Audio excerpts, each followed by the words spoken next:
gano'n ha? Tanong ko lang sa'yo, MG ha? Tanong ko lang sa'yo. Bakit nakikisawsaw ka? Ha?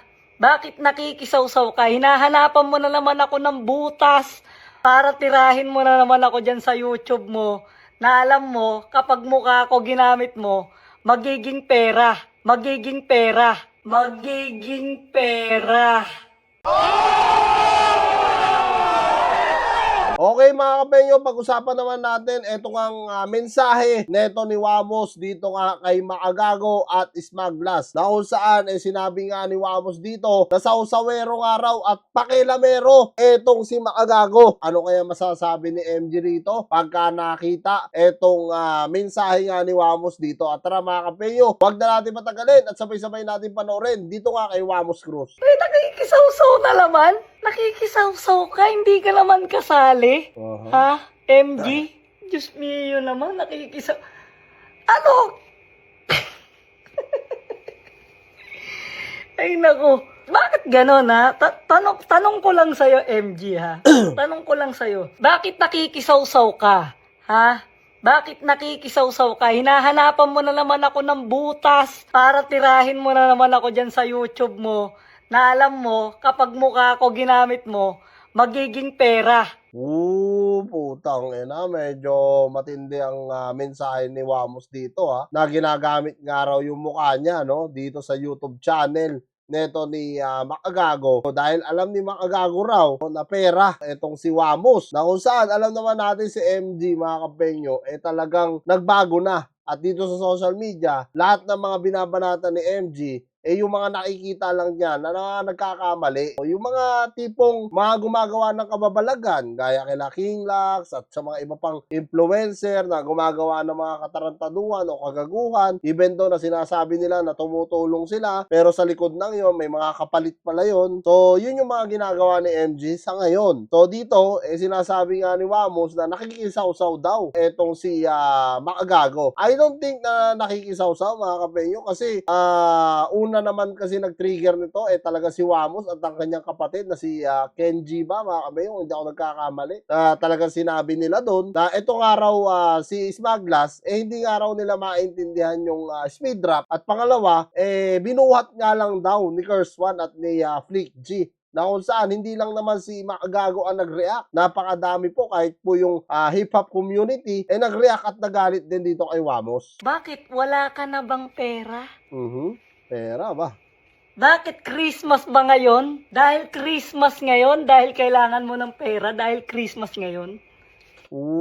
Putang ina. Sigurado ako magre-rebat nito si Maagago. Hindi pwedeng hindi, mga kapenyo. Dahil para sinasabi dito ni Wamos, no, na parang kailangan ng pera nito ni Maagago. Na kung saan, alam naman natin si Maagago ngayon, talagang mayaman na. May mansion nga I don't think na talagang mawawalan ng pera yon, no? Kasi kung mawawalan man ng pera yon, marami naman siguro siyang pwedeng ibenta. Diba? Yung mga nasa likod lang niya na mga stop toy niya, magkano na isa nun, diba? Wala pa ba yung ROI mo? Issue yan na ROA Lakas din ang tama nitong tao na to Ume-epal. Yung epal.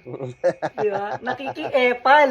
Hindi naman siya kasali sa usapan, apektado. Siyempre mga kapenyo, si MG kasi, kumbaga, parang ako, gumagawa ako ng reaction video, kung ano man yung mga issue dito, hindi man kay Wamos ito hindi lang kay Wamos, sa buong social media influencer, or kahit mismo mga artista, no, kadamay na rin dito na makikita natin, siyempre gagawa natin reaction video yan. Ganon din yung ginagawa o trabaho ni MG, no, na kung saan may makita siya, may pinagkagawa na katarantaduhan yung influencer na yon, sisilipan din talaga niya ng butas kasi trabaho niya yon. Yun yung ginagawa niya sa ngayon. So, kailangan natin intindihin din yon. So, I don't think na nakikisawsaw si Maagago ron.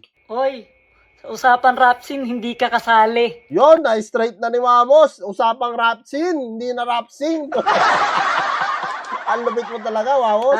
Kung si price tag nga, tinira mo Walang kwenta yung pinagsasabi mo, sabi mo dun sa sunugan, di ba?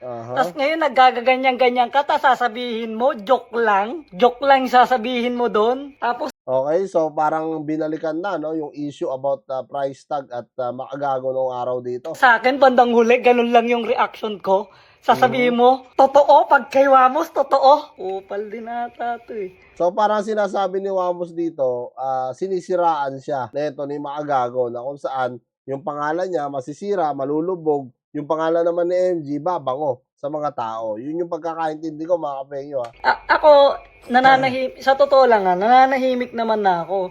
Gumagawa na ako ng mga masasayang video, kaya nga Yeah, araw-araw yes, na ako yes. nagpo-post ng MNKK, yung malala na kami. Ah, Yeah. O literal naman na malala na kami, pero for content yon para mapasaya namin yung maraming tao. mga tao. Hindi na kami yes. nagko-content ng kung ano-ano sa Facebook. Ngayon na lang ulit dahil nangungupal ka. Which is okay naman talaga yon. Nakikita ko rin yon sa FB page nito ni Wamos na gumagawa nga sila yung MNK na parang maalala mo kaya no yung kanilang ginagawa ngayon. Kaso lang ang problema kasi hindi pumuputok ito no. May mga views. Isang beses lang ata nag-million views yon. Then yung mga nasundan puro hundreds na lang. 100k, 200k views, 300 na ata yung pinakamataas. So siguro kaya nila naisip no natirahin nga itong si Smaglas. Ito yung sarili ko lang naman opinion mga kapeyo. Yun kasi yung nakikita ko no, para mapag-usapan ulit itong si Wamos. Nakita mo lang kaming popular ni Smaglas Aha. sa searching dito sa Meta. Nakita mo lang kaming popular. Titirahin mo na. Mhm. Wala na. Kung tutusin, ayoko na naman ulit pumatol. Di ba? Kaso ang nangyayari na naman sa'yo, ako na naman yung nagmumukhang masama, tas ikaw na naman yung nagmumukhang mabuti. Okay, tama nga yung aking expectation mga kapenyo no na kaya nagsasalita si Wamos na ganito na nakikisawsaw nga daw itong si MG at umiepal dahil nga parang lumabas na masama itong si Wamos na naman at maging mabuti si MG. Yun nga yung aking hinala no, lumabas na dito mismo kay Wamos. Pass or collab nga eh. Mhm. Eh kung lahat yon pass, ano pang klaseng, kung lahat yon collab, ano pa yung silbi ng pass or collab Mhm. na content? Si Smag na nga nagsabi, choice naman yun, opinion yun ng iba't ibang klase ng tao.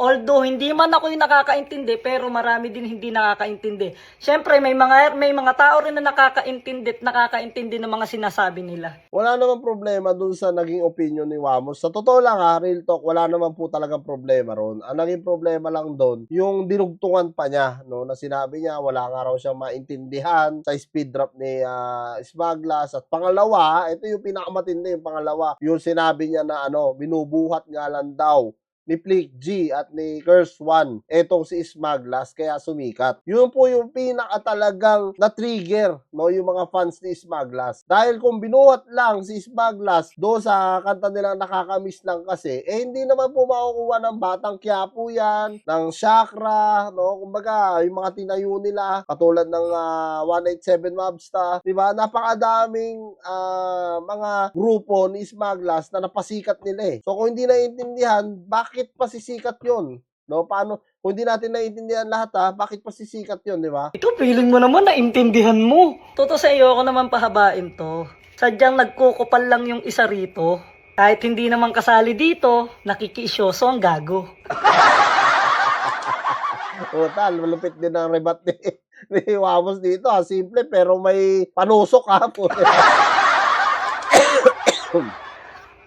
Di ba? Nakikiisyoso siya, hindi naman siya kasali. Tsaka sa YouTube channel ko naman yon. Kumbaga parang pumusyaw lang naman ako ng konti doon. Kasi nga, syempre kaya nga tinanong ko Direk, baka lahat naman to, puro collab naman to Kailangan natin anuhin yung pass or collab. Kaya kahit lahat sila gusto namin i-collab, kailangan may mag-pass kami. Ayun, mga kapenyo, nailusot, no? Ni Wamos dito yung kanyang issue na kung saan, alam naman natin kung ano yung binabato natin sa kanya, no? Tingnan nyo, collab daw or pass, no? Para naman daw magamit nila yung salitang pass. Kaya, kumbaga, meron silang ipipick doon na ipapass nila at sasabihan nga nila ng ganon. Which is, ewan ko kung kayo ang tatanungin ko, kung naniniwala din ba kayo, no? Much better kung maririnig pa natin kay Maagago mismo, yung magiging rebat nga niya dito. At kung kayo ang tatanungin ko mga kapenyo, ano nga masasabi nyo dito sa mainit na mensahe neto ni Wamos Cruz dito kay Maagago? Comment nyo na lang down below lahat ng mga opinion nyo mga kapenyo at lahat po yan mabasa ko. Maraming salamat mga kapenyo at kita-kita tayo sa mga susunod kong vlog.